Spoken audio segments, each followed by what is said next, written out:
morning, everybody, and welcome to the shark presentation. My name is Kevin. I'll be attempting the first shark feeding of the day. This shark channel is the first of its kind. It was built back in 1955. It's still one of the few places where you can see sharks kept on a regular feeding schedule.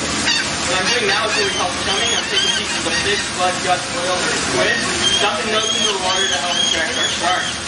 While we're waiting for the sharks to come around, I'm going to share some information about them with you guys.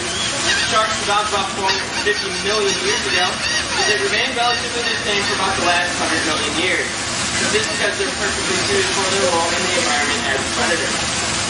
Sharks are part of the scientific class Chondrichthyes, and they differ from other fish in several ways.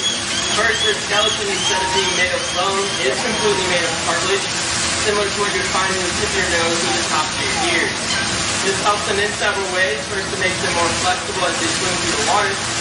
And second, it helps them with their buoyancy. This is because sharks lack a swim bladder. Other fish use that swim bladder to maintain neutral buoyancy in the water. When sharks do not have this, they do need to continue to swim in order to stop from sinking. They then use that forward momentum to push water across their gills to remove oxygen from the water. The third difference sharks have from other fish is the types of scales that they have. Instead of the flat mucus-covered scales that you're used to seeing, they have a scale that's called a placoid scale. This scale has tiny teeth all over, called dermal denticles, which gives the sharks more of a sand tail. There are several ways that sharks can detect their prey. First being that of a lateral line system, which runs down the length of their body. This lateral line system allows them to feel small frequency vibrations in the water, similar to what I'm doing by slapping the salmon at the surface of the water to mimic that of an injured or dying fish. Sharks are scavengers and what we call opportunistic feeders. They would much rather conserve their energy than chase down live, healthy prey that they might not catch anyway. This is the reason why the pelicans you see on the surface of the water, as well as the other fish we have in this channel, are perfectly safe from our sharks. Now, if any of them were to become injured or ill, they could become potential prey. Sharks also have a very keen sense of smell, being able to detect their prey from about 2 miles away, as well as hear from about 3,000 feet. And finally, every time you move or your heart beats, you have a natural electric current that runs through your body. At very close range, sharks can detect this electric current, allowing them to find small invertebrates and fish that might be hiding in the sand.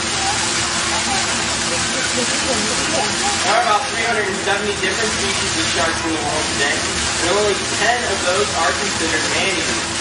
That doesn't mean that they actively search out to eat humans, but rather that they are quite aggressive and that their actions will be unpredictable.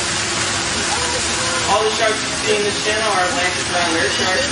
While they're not one of those 10 man-eating species, they do account for about 30% of the sharks attacked here in South Florida.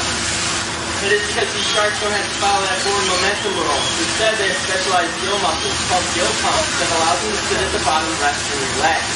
This means that divers can get really close. Unfortunately, some of these divers think that they can reach out and use these guys as pets.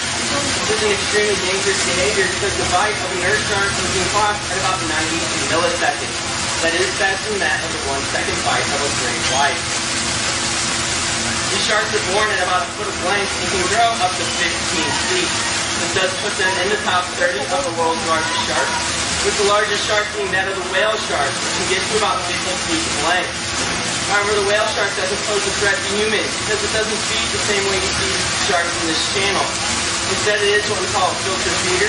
Through the use of gill rakers, it filters out the water for any small birds or fish that it might come across.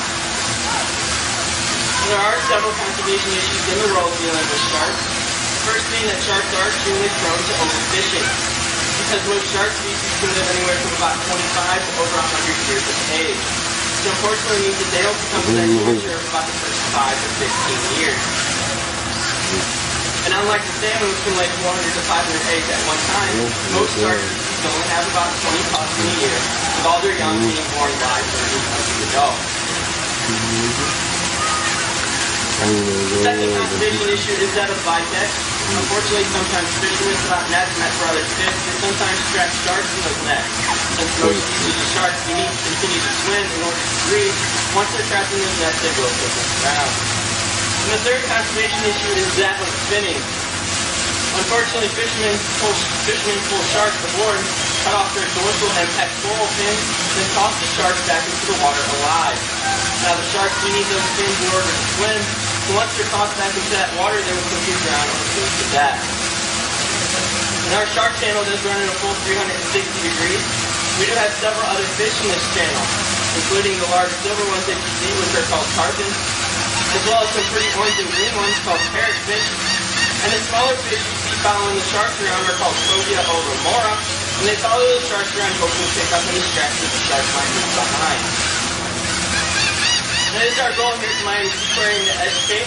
I hope that I could share some information about sharks with you guys.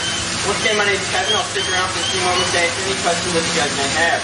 Other than that, our next presentation is the endangered mammoth presentation in the building to my right.